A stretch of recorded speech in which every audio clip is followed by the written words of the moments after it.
Check 1, 2. Action!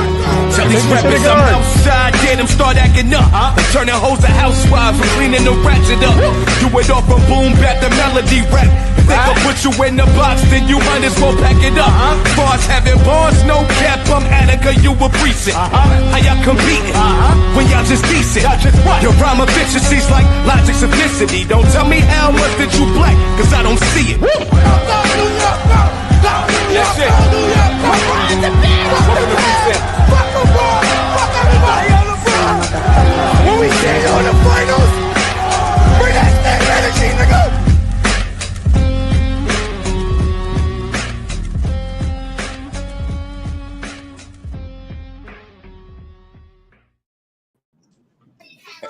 Every time he not here, I gotta do it like a yeah. Live direct on your YouTube screen is your favorite Knicks N Ish panel. I am your host, the one and only Tea Time. And we got our beloved co-host Kev Rodriguez in the building. And we got a special guest, Knickerbocker Ave, in the building tonight. What up? Yeah. Before we get to it, shout out to the people that's already in the building, Darlene and Uncle Paulie. Yeah, I mean, we see you. What's this new format they got here? I'm trying to press the comment, and I gotta go through a whole nother.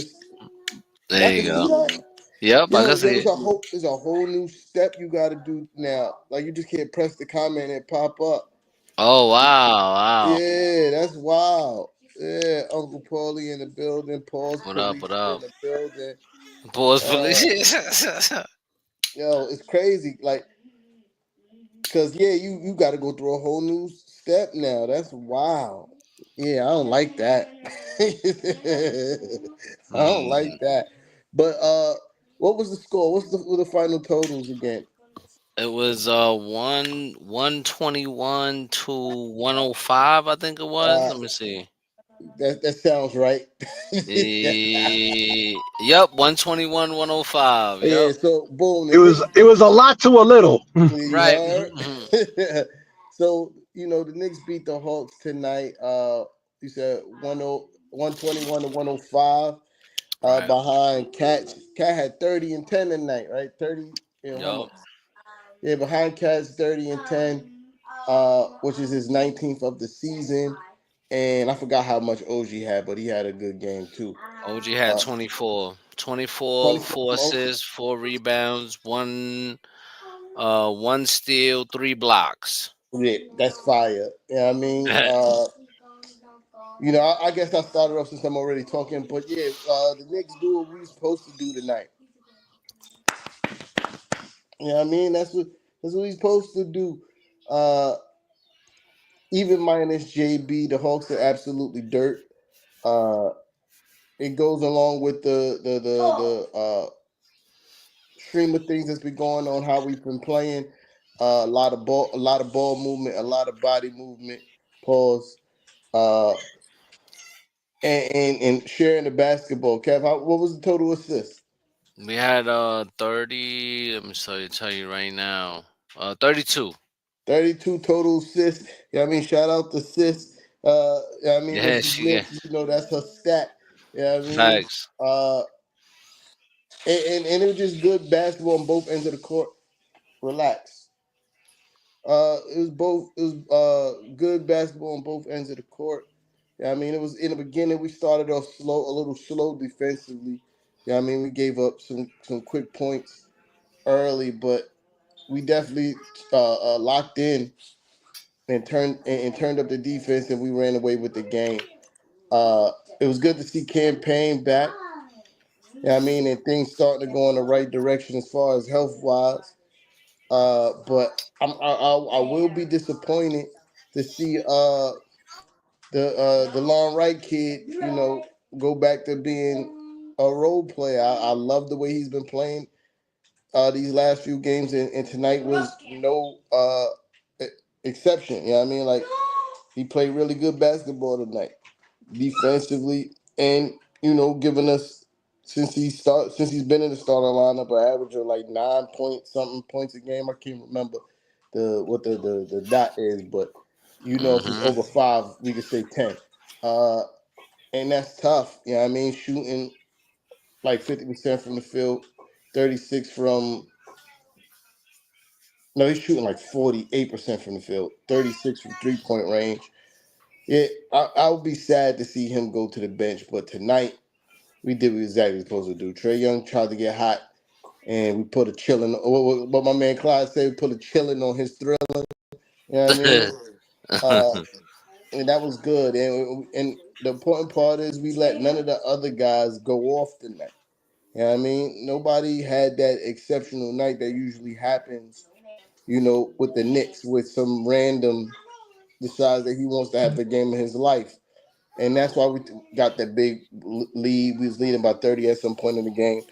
But yeah, this is a game that you're supposed to win. You're supposed to watch people up, especially when you're on the first leg of a back-to-back. Plane landed. No. Yo, I'm gonna let the guest talk his talk. Knickerbocker, how you felt, man? Well, good evening, guys. Thank Good you for evening. having me on Knicks N Ish. Good to I hear will from you, man. likewise. I will turn my camera on once I'm able to. But I will No just say problem. this: when I came on, I said, in Spanish, that's all we call a pela. Fue una pela. Um, the Knicks were the Knicks. I think their biggest lead throughout the night was about 36, 30, 35, something like that. Yep, And yep. I mean, they were shooting over close to 70% from the field at one point. And the defense was stellar. It wasn't just simply because Atlanta didn't show up, because Atlanta, I mean, I will say this: Atlanta didn't really forgot that today was a game. They forgot they were playing the Knicks. They thought it was probably like an open practice, and they just didn't have it.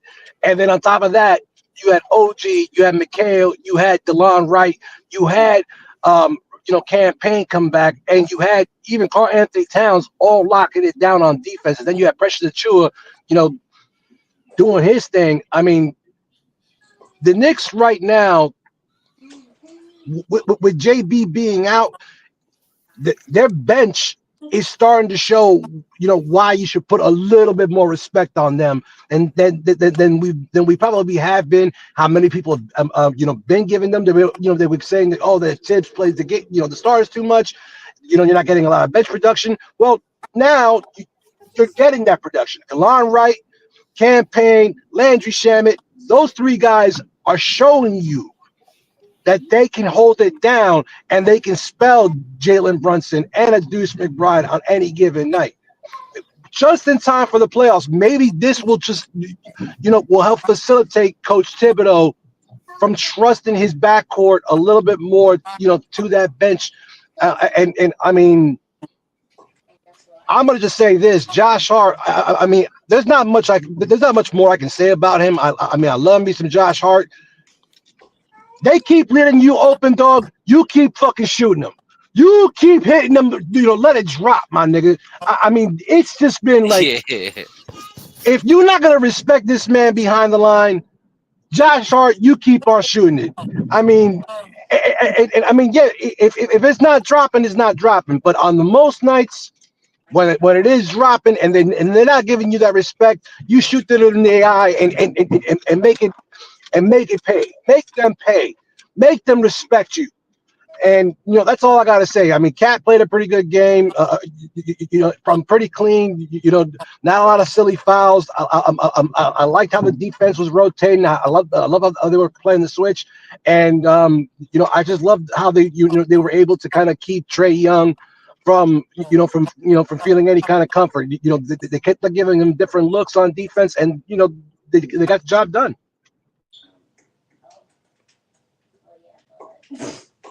Yeah, I agree, man. Like, I completely agree when it comes to the bench. I think that like I said a couple shows ago, that that hold on, y'all, my bad. No, you That good. this might be a blessing in disguise for this team, that JB got hurt, because it'll give them that learning experience without him on the court. If y'all get what I'm trying to say, um, and now you can see it. You can see it, especially shout out to Tibbs. You know, he got to get some kind of credit for keeping guys like Denon White prepared. You know, and still being able to play like the way he's been playing as of late. You know, on both sides, not just one side of the court, but on both sides of the court. Um, I like the ball movement in this game for sure, and it's been like that the past couple of games, not this game. I think in our past, I forget how many. I looked it up. I got it written down. I gotta go check. Um, it's been we've been averaging over 25 assists a game, and like our past 6 7 games or something like that. So the Last ball's eight. been moving. Last eight. So the ball's been moving, which is good because when the Knicks move the ball, bro, they pretty unstoppable. It's hard for teams to beat us when the Knicks move the ball. When they moving the ball, when they cut into the basket and not standing around behind the arc chucking up 3-point shots, them guys play terrific basketball. Is they're hard to beat. You know what I mean? So I love to see the way OG is playing with this aggression. You know, he this is the OG we've been asking to see, bro, for the longest time. Um the way he be taking it to the cup, like with this force, you know, and don't matter who's there, if you 7 foot tall, I don't care. I'm taking it to the basket and I'm getting my and one, all that, banging it on people, all that. So that's good to see. Um, I like also what you mentioned earlier about the defense. The defense in this game pretty, they did pretty good. Even though the Atlanta, they're not a really good defensive team. I think they give up like over 120 points a game. So this so they definitely gave up 121 today. But Right. they do put up the points. That's the shit. They give up the points, but they put up the points. So for our defense to pretty much hold them down in this game, compared to the last game where we played a great first half against the Cavs and then coughed it up in the second half. But I like that we played a good solid 3 quarters. Hold on, mama. We played a good solid 3 quarters, but then in the fourth quarter, we kind of like we thank God we had such a comfortable lead that it wasn't so bad. But you know, uh, uh, it was a good game to watch for sure. Now, yeah, for real. Uh, it and when you mentioned aggression, it wasn't just like aggression from OG. Even though we are happy that OG has stepped up his aggression over this last 12 games that JB's been out, but it was everybody being aggressive. It was Josh being aggressive. It was Mikal being aggressive. It was Cat being aggressive. It was Alon being aggressive. Like everybody was aggressive today and attacking in spurts. And that's something that needs to continue, especially with JB's return looming, right? Everybody, obviously, JB going to get the most shots. Your shots is going to go down, but you have to learn how to be aggressive in selective spots. Because everybody needs to realize, all right, we got to have enough confidence that JB going to get his, right? Like, he going to get his. JB going to score. When he hot, we going to feed him. But we also got to get ourselves in the rhythm. And that starts early in the game by being aggressive. And I mean, attacking the basket, not just, like you said earlier, not just chucking up 3-point shots. You feel me? I feel like a lot of times when we struggle is because it's a lot of, to use Walt Clyde's words, meandering around the 3-point line and waiting for shots. You know what I mean? Instead of moving off ball, cutting to the rack, you know what I mean, and trying to get an early transition offense, which we haven't. I've been saying this for the longest, even before the season started. We got the guys who excel in those kind of things. The Mikal Bridges, the OG Anunobys, the Josh Harts, even Cat can run the floor when he commits, right? Like we got all the guys to do these things, so let's do that. We get a stop, let's push the ball. You feel me? Every single time. Uh, Kev, you mentioned the bench production. I, bro, as much as when JB got hurt, we all held our breaths and was scared to death. I also feel like this is a blessing in disguise, right? Because now everybody's getting to figure out and get a good rhythm. Yeah, I mean, Landry Shamet has started playing a lot better since, right? Uh, then when Deuce come back, like, you got Mitch coming off the bench. Precious has been playing really good basketball, even though probably when we fully healthy, his minutes is probably gonna get cut. Uh, I think this is the perfect time for that to happen going into the playoffs because we're going to be a problem. That whole Tibbs play his guys too much, but he don't have to anymore. And Tibbs is known for when guys are well, I won't say known, but we've seen when guys are playing well coming off the bench, they get their minutes, dog. Like they gonna get their minutes if guys are playing well coming off the bench. And again, tonight was a game that we absolutely should have won in the fashion we should have won it. I wish Tibbs would have took the guys out just a wee bit earlier, but I'm not mad. I get it. This NBA Yo. dude could score 4 3-pointers in 30 seconds. Yo, I was screaming like, why are the guys back in the game, bro? Why are the guys back in the game, Tibbs? Yeah, I get he gave Josh Hart an opportunity to get those 2 rebounds. I don't understand why OG was in the game, but I understand why he brought Josh back in because Josh was on the verge of getting another triple double. Right, right. He was 1 rebound away from a triple double. So I Yeah. get bringing Josh back. Hey, you got a minute and some change, Playboy. This, But he didn't leave him in long neither. As quick yeah, as they yeah. went in the game, they were right back out. Uh, but yeah, other than that, it's not really much that I don't have no complaints about this game really. Yeah, I mean, I think we handled this game perfectly. L beating Trey Young Hmm. is always a pleasure of mine. Every Yeah. time, I don't care if it's preseason, regular season. Beating Trey Young makes me happy. JJ Jackson was good, my boy. You know what I mean? Jack City, it's my guy. What up, Uh, JJ? yeah, anytime we can beat Trey Young is always a good time. Always having a great night when those things happen.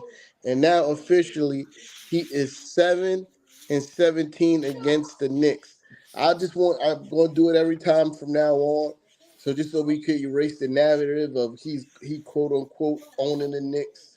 Uh, I, we got to stop living off that playoff series that happened 3 years ago or 4 years ago. Word, word. No, 5 years ago now. Yeah. Yeah, yeah, we got to stop living off that playoff series that happened 5 years ago. Trey Young absolutely gets dog walked by the New York Knicks, and we need to start spreading that narrative instead of just letting him eat off that one playoff series where he played a New York Knicks team that was only had Julius Randle. Yeah, Yeah, I'll I be mean, honest with you, bro. Like, I really think Shaq don't watch basketball, bro. By some of the shit he be saying, because for him to say that Atlanta owned the Knicks, or Trey Young, owns the Knicks, and you don't know the record, his record versus the Knicks is wild crazy to me. Because as an analyst, especially on NBA TNT, you supposed to know these kind of things, bro. Like, these are things you should know, you know. well, And the fact that you don't is like, wow, bro. yeah, Why, him like most of them, they only read headlines. Yeah, I mean, and watch highlights. why, bro? Uh, yeah, I mean, and I get it. These- They're really busy people, so they make a lot of stupid claims because he owns the Knicks because he won one playoff series. That's crazy. And I watch, and in the same breath, I watch him say stuff like that is not enough when you talk about other players and these type things. There go my God. Yeah, and these type things. He says it's not enough, right? But for somehow one playoff series is enough for Trae Young to quote unquote run What up, or own the cuz? New York Knicks. The Mm-hmm. amount of times he's got packed up in his stadium and at the Garden, like, come on, for real. What we talking about? What up, cuz? Yeah, what up, cuz? Yeah, but yeah, man, gotta erase that narrative. My boy Trae Young get beat. Bro, 7-17. That's crazy, son. It's No, not even that's. close. It's not even competitive, dog. Like we I beat was saying, yeah, that. I was saying when the game was over, and I seen Shamit had the ball because I think it was like the last couple seconds toward the end of the game, and Shamit was like right next to the Hawk, and I'm like, just roll the dice, bro. Just roll the dice, bro. Just kneel down and roll the dice and just throw it on the floor, bro. You know, just one time. And you'll be a legend for that, Shamit. For sure. For sure a legend. Yeah, but It's Yo, word. it's kind yeah, of it's kind of like I always say this is like you know if you remember Chris Childs when he did the cutthroat back in '97, it's like Yeah. I don't remember because I don't remember anything else Chris Childs ever did really other aside from that. two piece. And the crazy thing is, I've even told him that to his face. It's like I know you were a Nick, I know you were a Net, and I love you for it, bro. But it's like the only thing I really remember you is when you did it to Miami, and that was it. Nah, and he two piece Kobe. Yeah, he peaked That too, Kobe. too. Yeah, you can't forget that. Yeah. Two piece Kobe. R.I.P. to the mama. But yeah, rock this jaw right in MSG for sure. Word, man, because man, I think the last game we played against Atlanta, we went into overtime. Yeah, for Think sure. we won by 1 point, 149, 148 or something like It that. was double overtime if I remember correctly, right? Double, yeah. Yeah, bro. It was one of those type of things. So they gave us some run for our money that last game, but this game, we washed them up early, kid. After that first quarter, when they had a little lead. Knicks took the lead. Someone Second want to say hi. quarter, hi, Hello. Hi. hi. God bless, God bless. It's my Bianca, God, my princess Bianca. All right, go sit down. Go sit down. Watch curtains. Yeah, God bless, bro. mine's is knee deep in Roblox right now. Yo, They're not. man, I'm trying to put mine She's to not there sleep, yet. My older kid. ones is over. My older ones are in Roblox, but she's not there yet. She wants a phone, but I ain't trying to give her one right now. Yeah. No. What'd you say, Kevin? My fault. Nah. I was saying, I was agreeing, man. I'm trying to put mine to sleep right now. Nah, yeah, man. But again, absolutely what we should have done on the first leg of a back to back. Mitch didn't play tonight. JB That- is a lot of speculation that he'll play tomorrow. Hopefully Mitch play tomorrow as well. Uh we don't have I don't they don't I haven't seen a timetable on Deuce, but that'll be fire if everybody came back against the Suns. Uh which is we get to that later.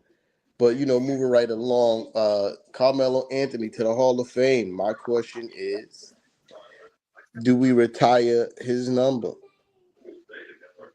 You want to lead off, mm. Kev, or you want me to?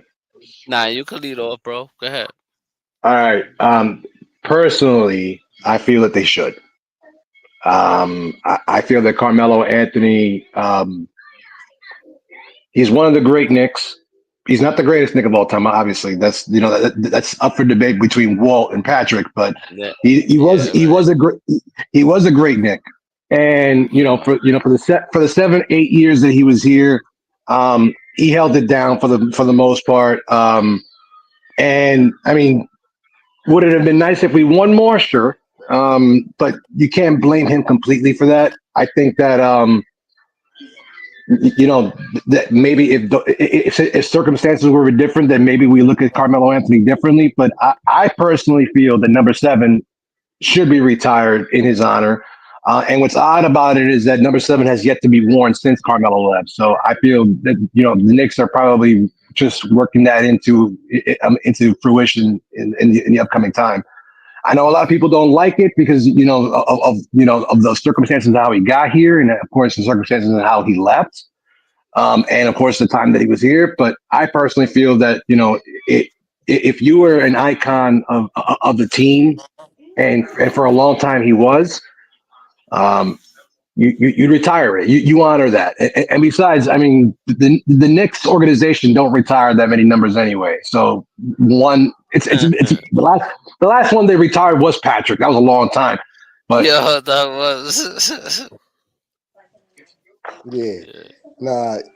Nah, you right, Knickerbocker. I wasn't trying to stop you. I was just laughing at what you were saying. Cause you right. I can't remember the last time we retired a Nick player. Mm-mm. Yeah, it doesn't happen. It doesn't happen often. And nor should it, right? Mhm. Uh, Mhm. I agree with Knickerbocker Ave on a fact that you know the, you would have liked more winning.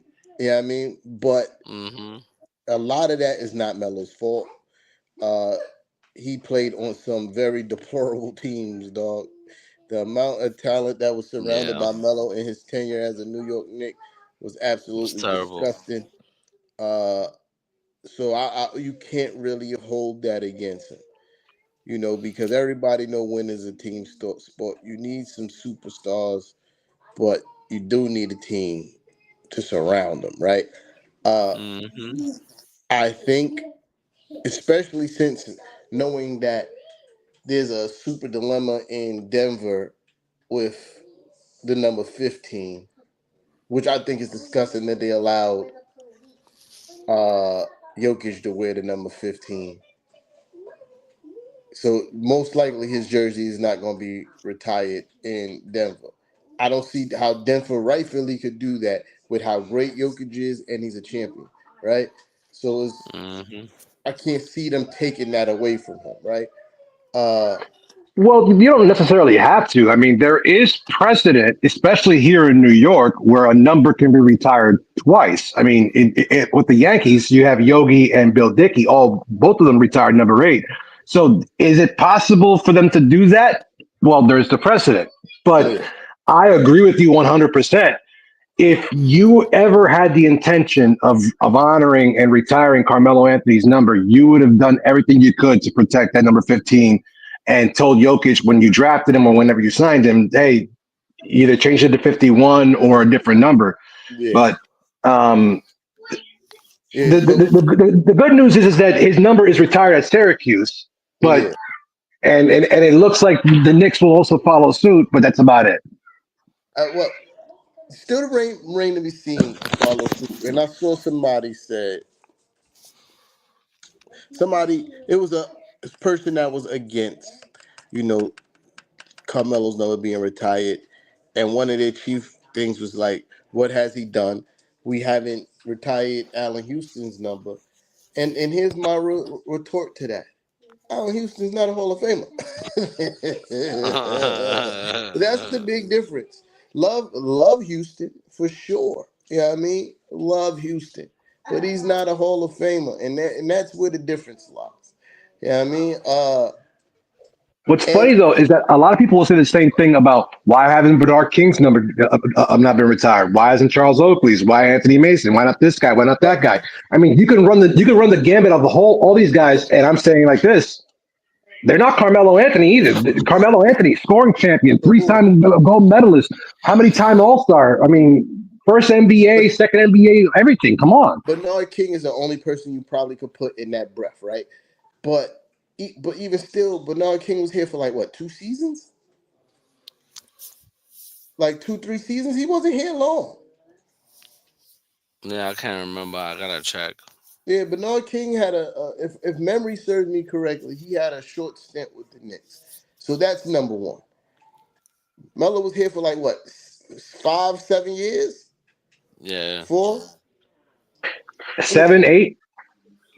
Yeah, it's about 7 years, right? Yeah. So that's number 2. And like you said, everybody else on the list can't hold a candle to Melo's career. You know what I mean? No.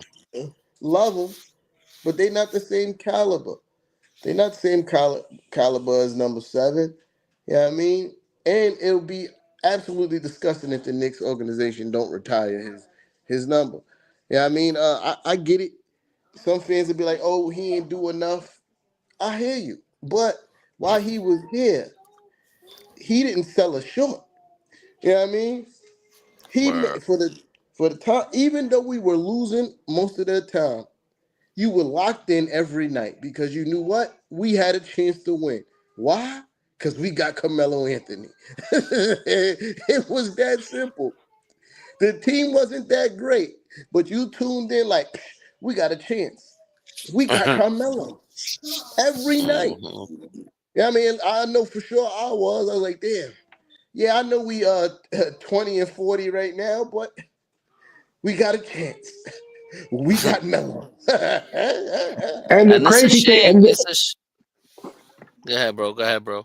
no, I was going to say is like while you say that, it was absolutely true because at any given moment, because you had a guy like Carmelo Anthony who can drop 30 between 30 and 60 on any given night and get you some rebounds. Um, you knew that the Knicks can probably muster up a run of winning 5 of 7, 10 of 12, and they did that a couple of times. But management, injuries, and of course, the inconsistency at the head coaching position after Woodson, that'll do it to you.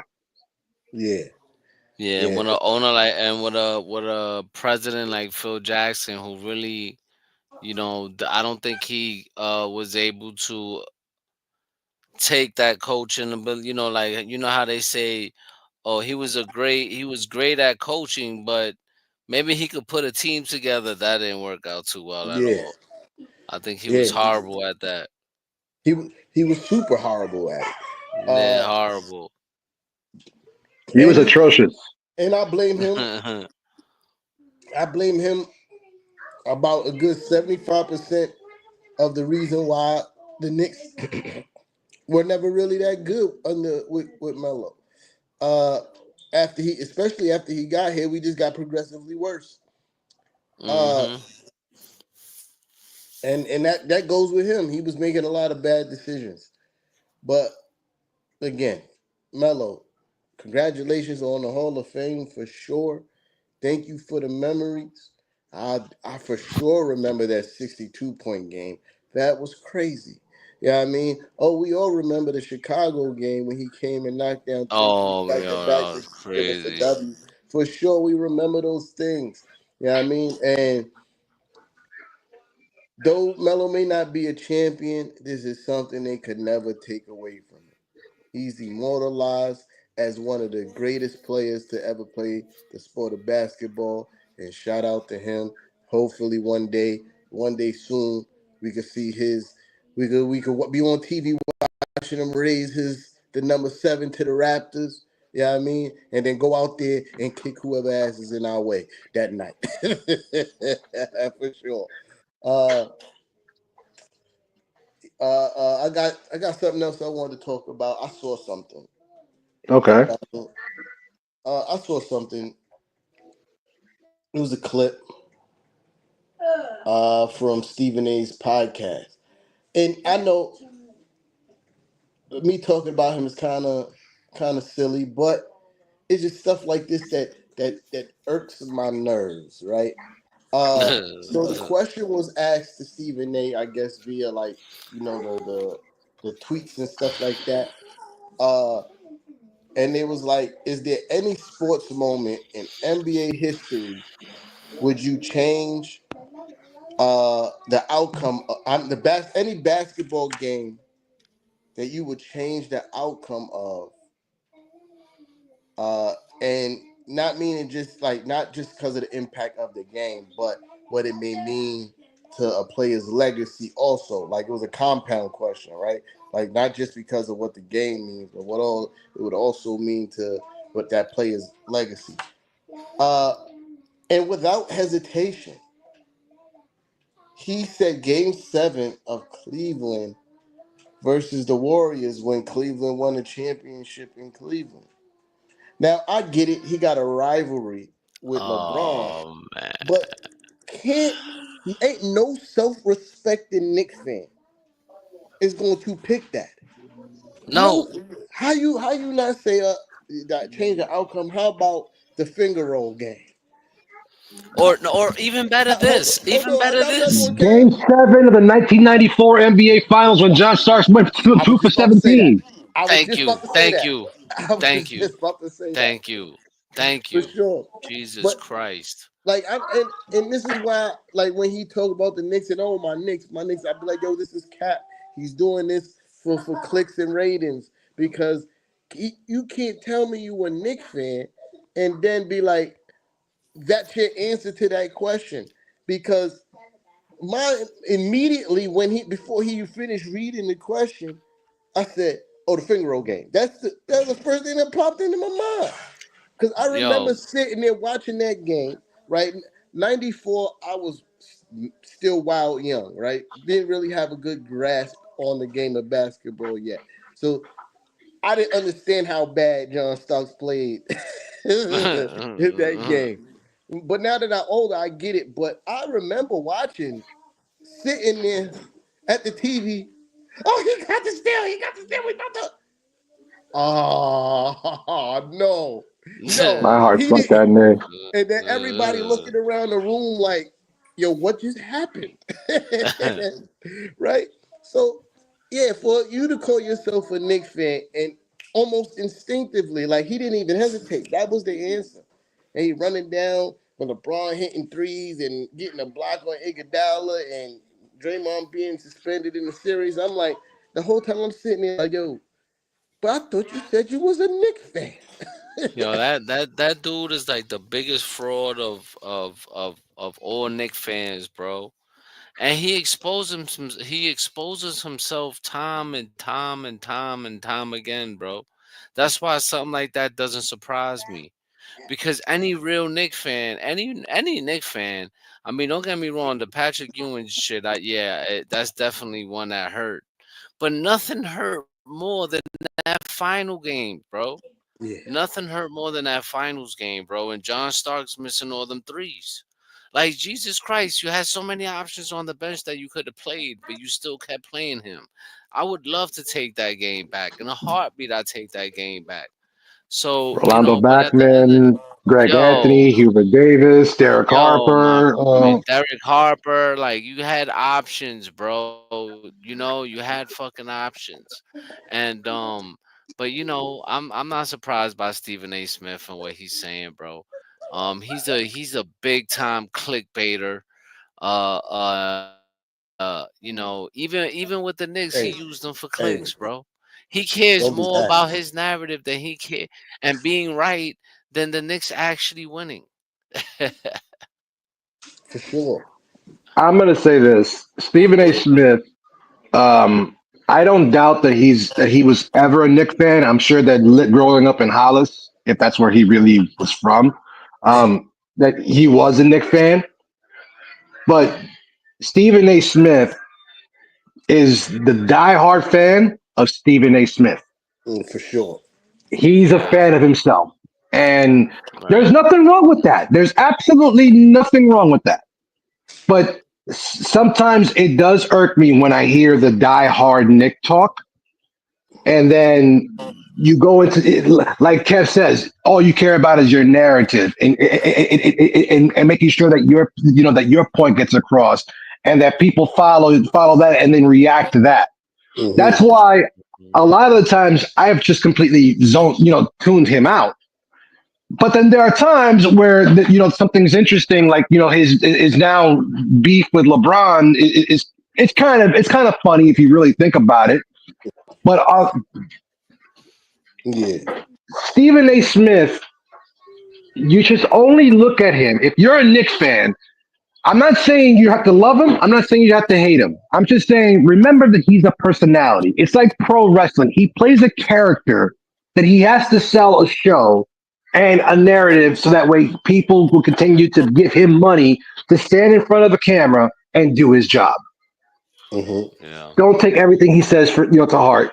But the fact that that was like Kev said, the fact that 1994 Game 7, John Starks 2 for 17 game was not the first thing out of his mouth. Yeah. That's suspect as fuck. Yo, Super word, suspect. man. And that's Like, the whole that's the whole part. Like that's what really had me like I saw it yesterday. I was like, yo, next time I go on Knicks N Ish, I gotta talk about this because this there's is no way. There is no yeah. way, bro.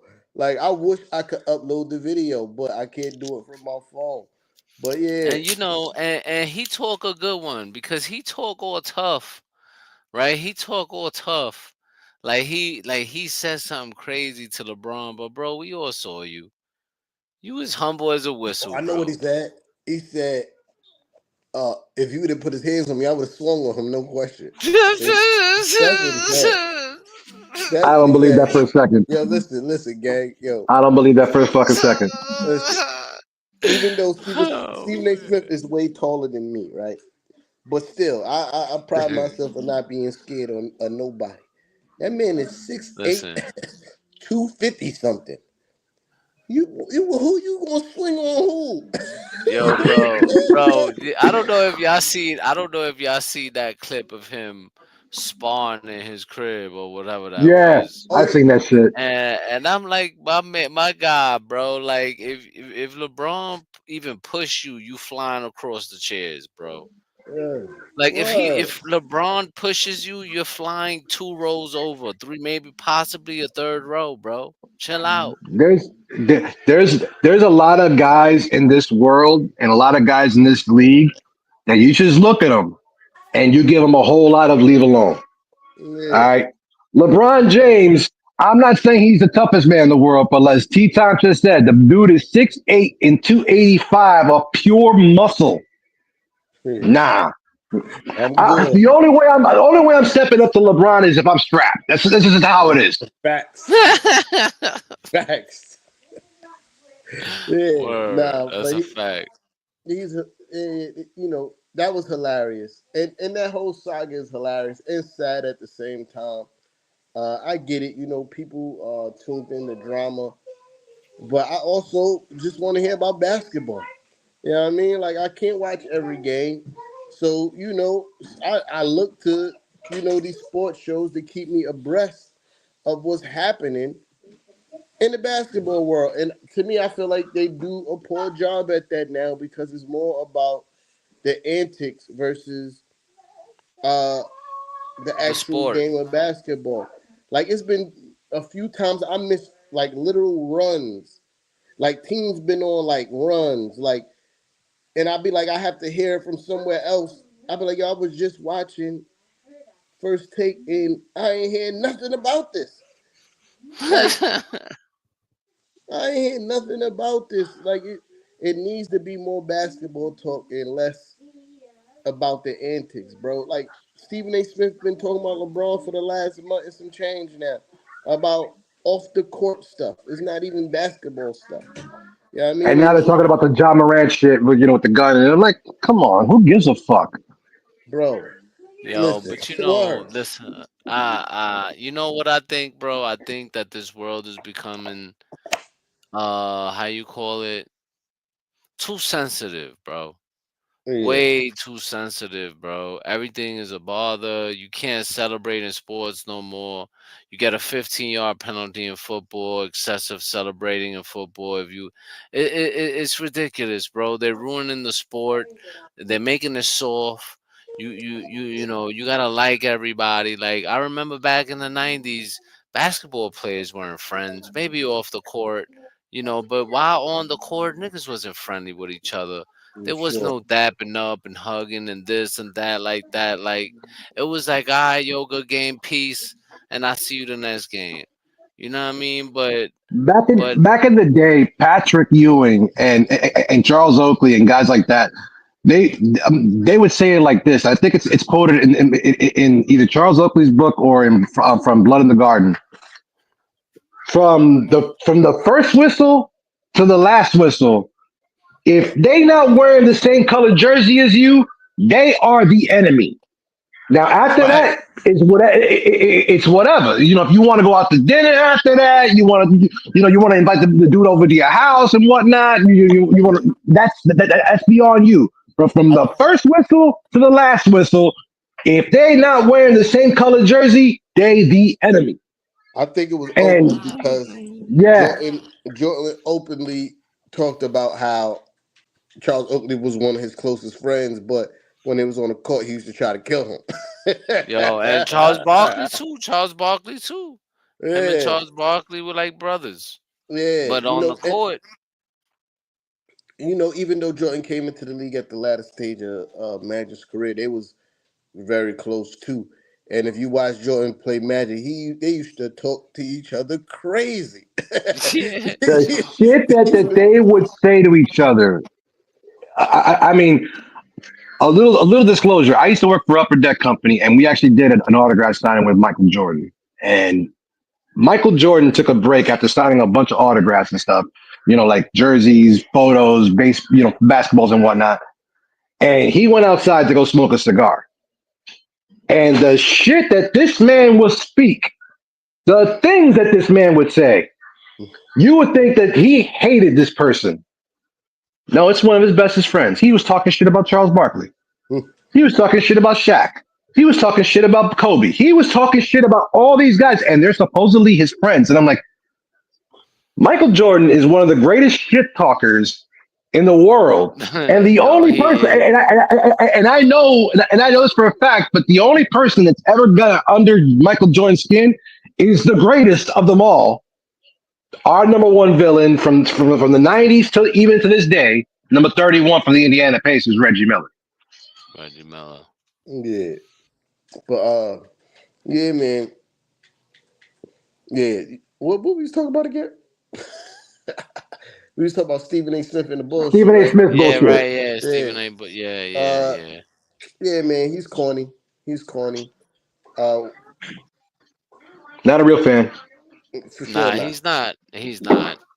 And constantly on every other he exposes himself every single time, bro. Every single time. And this is right now on your own podcast, you smoked yourself, bro. Yeah, for sure. You fucking smoked For sure. yourself. You just completely exposed yourself on your own show. So how that went over people's head is beyond me, bro. Because I'm sitting there like, yeah, I'm like, yo, I'm watching the thing. I'm like, wait, hold on. That was the response.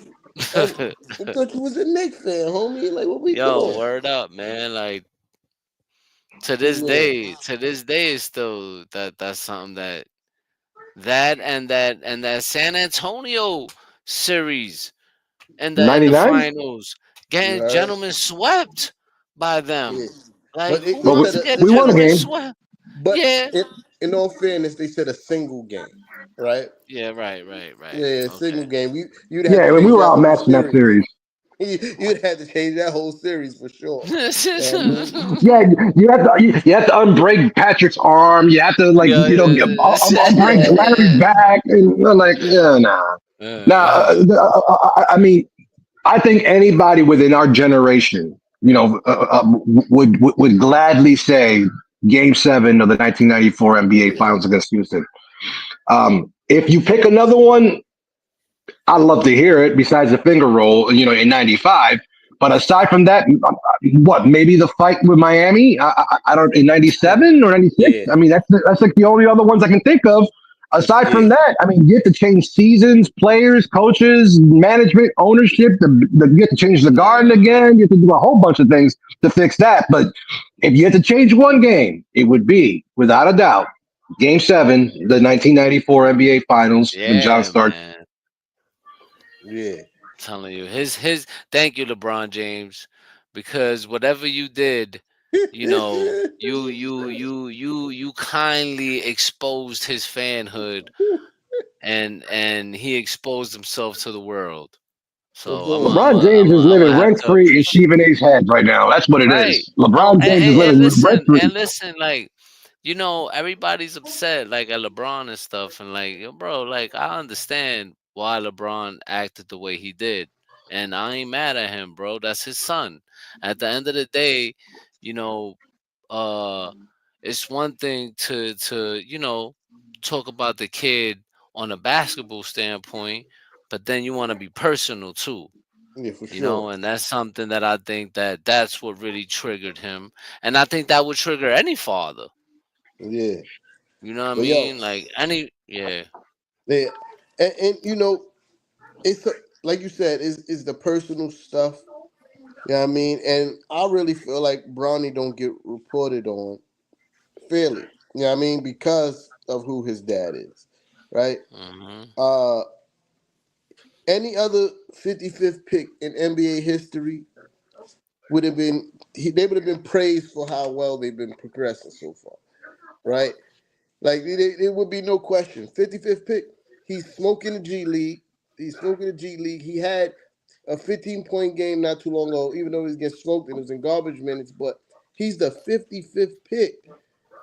The 55th. Most of these guys don't ever even play in the NBA for real. Like most of them don't even see the floor. Most of them fizzle out in the G League and don't have no major impact in there as well. Now I mean, Bronny is like, if he's not the leading scorer, he might be number two. I think he's the leading scorer in the G League, if I'm not mistaken, On his team. on his team.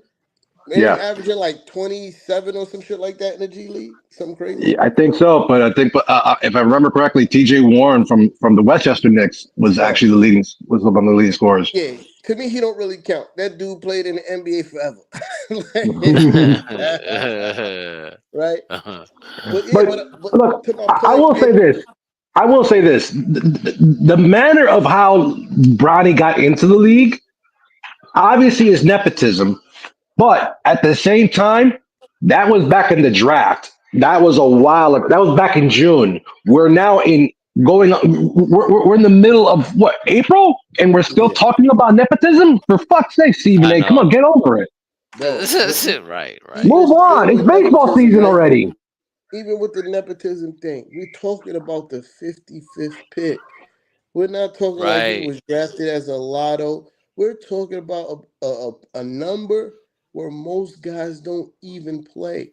Some of these guys don't even make it to the team they get drafted from. Their rights get rescinded after the draft because salary cap reasons. These things happen at 55, right? I get it.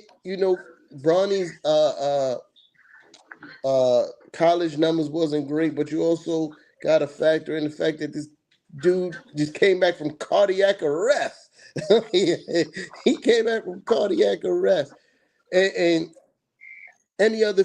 All I'm saying is, because his last name is James and he's related to the great LeBron James, and that's his seed. The scrutiny. I think it's extra on LeBron. I mean, on Bronny. You know what I mean? Is extra on Bronny when that's why I don't think he's being reported on fairly He's not being because reported fairly under any circumstance, but at the same time, the way that LeBron is also handling the situation and some of the things that Stephen A has said about LeBron about controlling narratives and ensuring that he knows the placement of cameras and stuff like that and manipulating certain things, that's not inaccurate. That's very accurate. But yeah, when you're a person of LeBron James's stature in this environment, considering that social media and everybody and their mother has a camera phone, hmm you have to be able to to manipulate certain things to your advantage. I mean, I'm sure that Michael Jordan or any other famous athlete of any stature would, if they would be living in this environment, would also be somewhat in a way trying to control their narrative. So LeBron James just happens to be a master at it right now because he's been doing it since he was 18 years old. But is he handling it the right way? Maybe not. But at the same time, is it was it the right thing to do to call out Stephen A. Smith for some of this stuff? Absolutely. yeah, Yeah, Stephen A. Smith, that guy, he's weird. All right, but I got a different question before we start to wrap up, right? Uh, since we've seen uh, how the team's been playing in the absence of Jalen Brunson, do Jalen Brunson change his game when he returns? He's gonna have to. He's gonna have to at least play a little bit of more defense because we really cannot have Jalen Brunson and Karl-Anthony Towns being subbed out in crunch time for defensive purposes. And he also has to come onto this team and realize that he has a little bit more weapons than he usually does. Um, you don't have to put out 40 minutes and take up 33 shots a night and and the slickest 8 assists in all the NBA. You can now you have guys like a Dylan Wright, you have a Landry Shamet, you have a Cameron Payne, you'll have Deuce McBride back, and eventually you're gonna finally be able to play with Mitchell Robinson and run that pick and roll between him or Karl-Anthony Towns, and you'll have to utilize those weapons. This is going to be the playoff time. You know, since this team was built, it was built to for one purpose, was to defeat the Boston Celtics. Well, at this rate, you're going to see them in the second round. You're not going to be able to do that considering that you've been playing the way you've been playing against them, and you're not trusting your weapons. He's going to have to adjust his game. Yeah, Um, I think I think with Brunson coming back, really, I think it's just another added piece to our team that's gonna make us so much better. Especially if we keep playing like this with moving the ball and facilitating. Because I think he's done a better job this year playing defense, Jalen Brunson. I think mhm, he this year you could see like he's not the best defender, but he puts a lot of effort in it. He takes charges. He gets sometimes he gets us a steal here and there, but I feel like this year defensively he stepped up a bit. Um, and especially his assists, he's averaging almost 8 assists a game. So mhm. he gets his guys involved. I think, as a matter of fact, I think he could probably average more assists a game if guys knock down their shots when needed. Um, really, it's all about Cat's defense, if you ask me. Um, like I think Brunson, I don't really get too mad at because I see the effort. He puts Yeah, that effort in. You know, when it comes to Cat, like I love Cat's game. I love what he's done for us, but defensively, man, like I see him slack a lot, and that I think that's a big problem. yeah, Um, that's why I'm dying for Mitch to be put, at in the starting lineup, so we could take a little bit of pressure off a Cat. You know what I mean? But other than that, I think we should be just fine when Brunson comes back because he's just gonna add that other dimension of offense that we need, and especially in the playoffs. yeah, And people It- forget how clutch. People forget how clutch Jalen Brunson is. yeah. Uh, I think he has to augment his game just a little bit. Uh, I need him to get off the ball a lot quicker. You know what I mean? Because a lot of times, and what happens, and I think it's part of the reason why it was so hard for uh, OG and Mikal to consistently stay in rhythm throughout the season is because a lot of times JB be sitting there, there's a lot of dribbling happening. You know what I mean? There's a lot of dribbling happening with him trying to get to his spots and then trying to create off of that.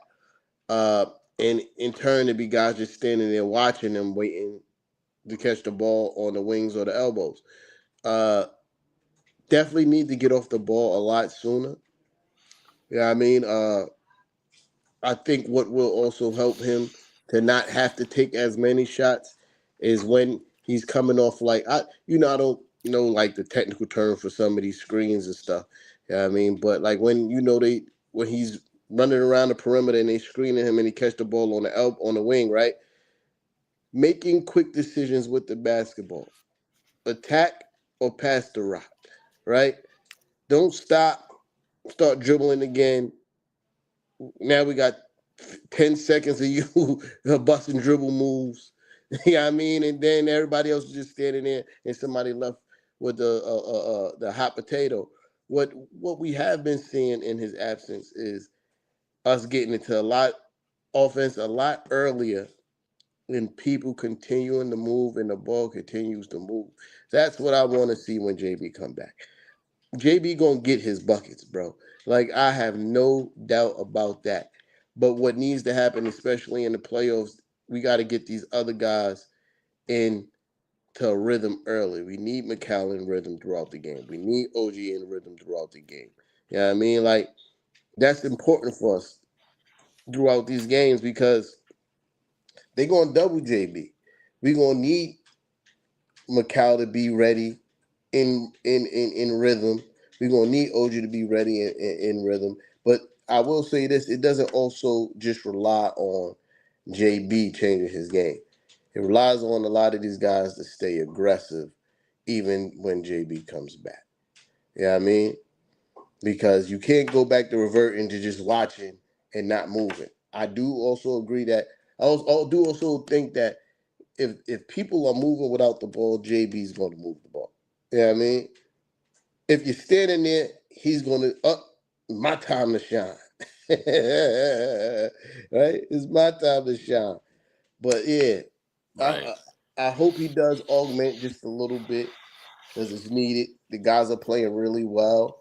Uh, and and if he does the way that the others been playing and knowing what JB can do, oh we gonna mess some people up. I was about to say a bad word, but my kid, the word police is here. Uh, he looking at me right now. Yeah, yeah. You watching me? All right. What was you gonna say, Daddy? She like I'm watching you. Nah, but yeah, we gonna mess some people up, man. Uh, it's about time for me to get up out of here. But so we play the Suns tomorrow. What time is that game? We at the Garden. So I'm not even. I'm not It's even. 7:30. It's 7:30 tomorrow, I think. yeah, we at the Yeah. Garden 7:30. All right. So what we think about this game? Like, let's do a little pre-cap. I I think think we. we're taking them, and I think that they're gonna put a hurting on Booker, and they're gonna put a hurting on Durant. And Durant may not even play, considering that all these trade rumors are talking, and Phoenix is a joke anyway. Yo, Even though bro, I just. they're a joke. Bro, I get, I just, when it comes to Kevin Durant and him, oh, there's a mutual feeling of him wanting to come to the Knicks, and people just fall for the dumb shit. Mm. The guy hasn't done anything since he left the Golden State Warriors. It's been an absolute mess. um, you can't do nothing in Brooklyn. You force your way out of Brooklyn. You want to go to Phoenix. The same fucking bullshit. I'm sorry, baby. I'm sorry, baby. And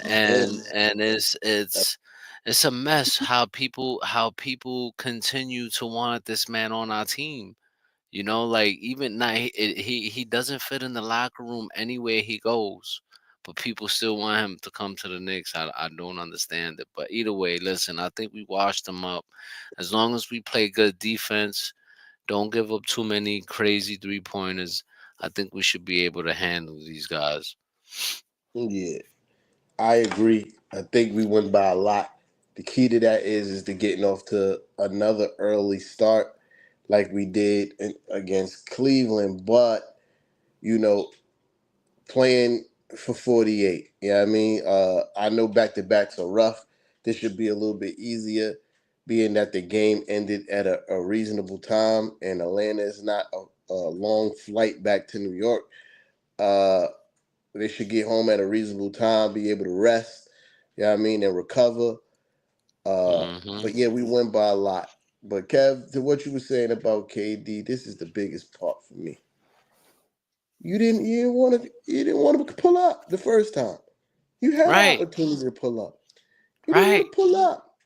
It's like, yo, listen. It's like, somebody was ugly in high school and got played by the most popular person. But now we got our glow up on. Nah, stay over there. You call me fat and ugly. Right.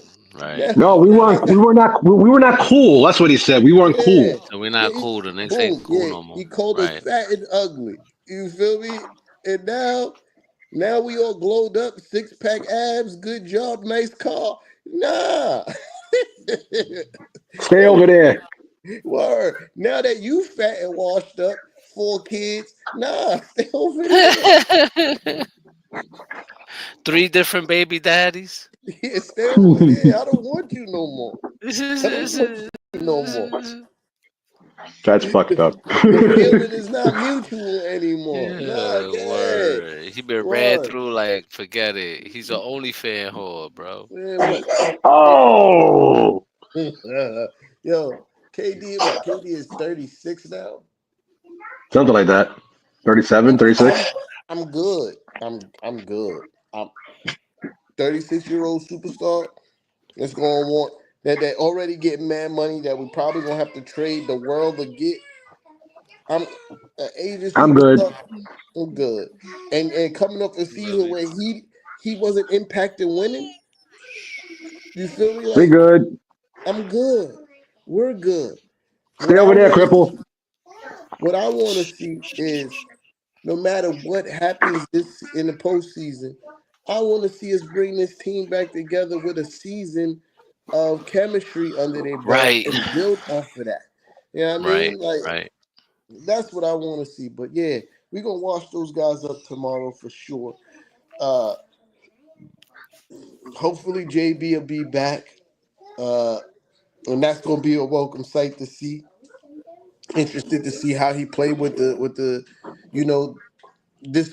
the guys playing as well as they've been playing in his absence. I know he's been watching. I know he's been taking notes. Like, oh, okay, and we ready to cook now. You know what I mean? And I hope he play the remaining games that he need to play to become first All NBA. You know what I mean? For sure, I hope that happens. And how many games we need to clinch third? I think we had 2 now. 2? I think it's 2.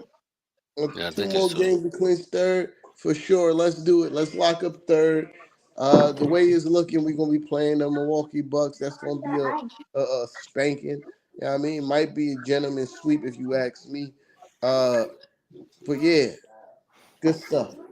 I bet. So I'm out of here. Shout out to everybody that pulled up tonight. You know what I mean? If you didn't do so already, sharing is caring. You know what I mean? Subscribe, like, you know what I mean? And when you subscribe, make sure you hit the notification bell, set it to all so you don't miss none of these lives and recaps you heard.